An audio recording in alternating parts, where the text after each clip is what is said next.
Green Bay's 5 highest graded players in this game. TJ Slayton, their defensive tackle, with an 89.3. Safety Xavier McKinney, unbelievable. 5 straight games with an interception is stupid. 88.3 grade in this game. Their rookie, Edgerrin Cooper, the linebacker, 85.5. Kingsley Enagbare with 84.4. And then safety Evan Williams with an 81.9. Quarterback Jordan Love at 51.5 in this game. On the other side of things, for the Los Angeles Rams, defensive tackle Kobe Turner with a 90.1. Offensive tackle Alaric Jackson with an 83.1.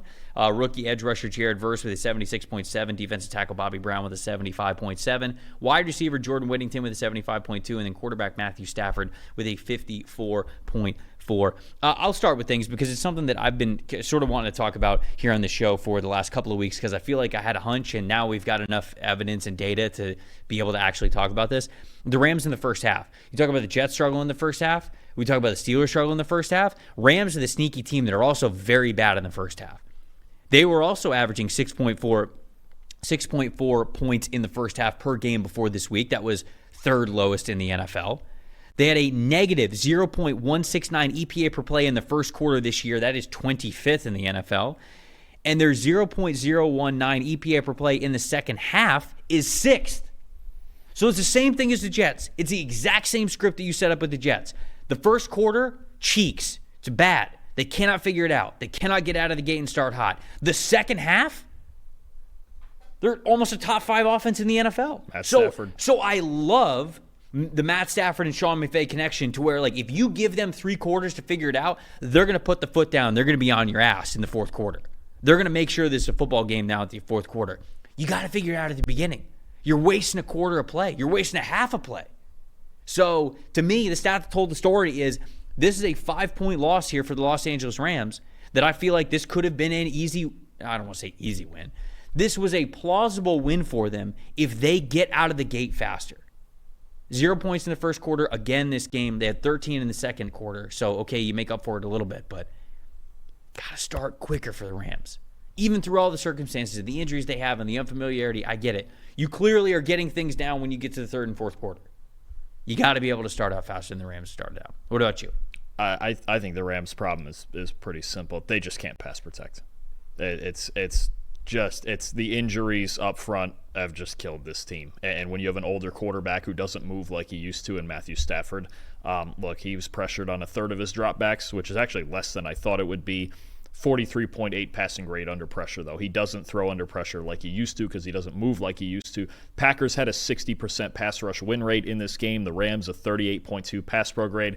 Got young kids playing on the inside who really shouldn't be playing because of some injuries. Rob Havenstein struggled at right tackle in this game. The Packers defensive line went crazy. And the Rams, just for the context of it, okay, New England, and as much as we've talked about their offensive line, they're 31st in pass pro grade, okay? The Rams are 10 points below that. That's the Rams. It's unsustainable levels of pass protection if you're trying to win a football game. It's by far the worst in the league right now. I know the injuries, but this looks so much like 2 years ago when they only won 5 games because they couldn't block anybody.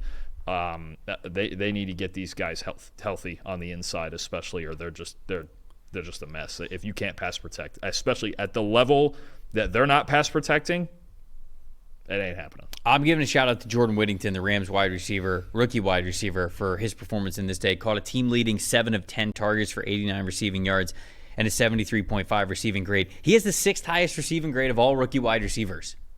So I love Jordan Whittington, man. I loved him early on in his time at Texas. Just gritty. Dude, and he just went through so many unfortunate injuries. And he just was not able to have the college career that the recruiting tab and his high school tab said that he could have. And I'm just really happy for him. Really happy that he ended up in a good spot in LA where they're utilizing him in a lot of different ways. And he's gritty. He'll go up, he'll make the tough contested catches for you. He used to be a burner, but after a lot of injuries to the lower body, he's not as fast anymore. He's still fast. He's a good athlete, but he's not as fast as he probably could have developed into being. And so he's developed into, all right, I'm going to go up and get the football. I'm going to be a contested catch type of a dude from the slot. So I love to see it. Big shout out to Jordan Whittington. Making it through a really tough injury-riddled college career to get to the NFL and have this kind of production is very impressive to me. So most impressive for me is Jordan Whittington. What about you? Xavier McKinney. Has to be. Look, this Fair. One of us had to do it. I said it a lot over the offseason. This was my favorite offseason signing by any team. It was such a perfect fit. Jeff Hafley's defense, that whole bit. 2 targets, no catches, another interception, 5th game in a row with an interception, forced incompletion. He should have had another interception and dropped it. That's why he plays defense. But 81.5 coverage grade. Right now, he's the best safety in football. I don't even hesitate at that one. There's no ball hawk. I mean, he's playing well. Even a solid day in run defense too. He had a fumble recovery. This is everything the Packers hoped for when they signed him. There wasn't to me in the offseason a better offseason signing, and so far there has not been than Xavier McKinney. He is the anchor of their defense. I really think right this minute he's the best safety in football. Who's your most disappointing? It's actually the quarterback, Jordan Love. Best Will Levis impression. Yes, and back of the end zone. Nice as it is for him to hold the fort down for Levis while Tennessee's on a bye week. But I'm actually the last 2 weeks what we've seen from Jordan Love. It looks a little bit like some old habits are creeping in. I don't love what I'm seeing, ironically. Footwork all over the place, leading to shoddy accuracy. Mm-hmm. Certain times where that deep ball that Jaden Reed caught in this game yesterday. That ball should have been picked off. No, it should have been picked off, and it was instead just an insane play. But that should have been picked off. Like you're seeing back foot throws off platform. Like we love the off platform throws from Jordan Love when they're done right. Mm-hmm. Right now, look, everybody does. He's got to get in a rhythm. Right, got hurt, out 2 games. Now getting back in 2 games. We've got Romeo Doubs controversy. We've got Dontavion Wicks struggling. We've got Christian Watson hurt because he's always hurt. We're figuring out who's the tight end in the run game. And this offense with Love in there the last 2 weeks it actually looks less creative than it did with Malik Willis in. But Love's missing throws. He's missing throws. There's some bad habits kicking in with his accuracy and his decision-making that look a little bit more like the first half of last year. I think he can snap out of it because obviously he's still really good. He knows what he's doing. He's another year in the system. But I'm not particularly a fan of what we're seeing in these 2 games. He looks healthy to me. I think he's moving fine. But just something, it looks like the first half of last year right now. And those are the habits you really don't want because that's when he puts the ball in danger. My most disappointing is Dontavion Wicks, and you mentioned Wicks has had all the opportunity in the world to really step up and be the wide receiver 2 on this team behind Jaden Reed, and with Christian Watson being beat up, and obviously, like you said, all the stuff that's happening with Romeo Doubs, this is the opportunity. He played in 25 receiving snaps in this game, second only to Reed. Reed's the only one who played more, and he played 27, so he only played 2 more.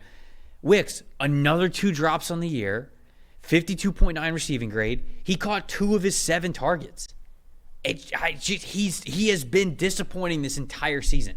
His stats don't look terrible because they're sheer volume, but catchable passes caught, he's way lower than he should be. The drops are an issue, and he just doesn't have the chemistry to connect with Love. Catching 2 of 7 targets, it's got to be way more reliable than that. So this is somebody who I had a lot of high hopes on coming into the season, but he is unfortunately showing that those deep ball passes that we saw from last year, those were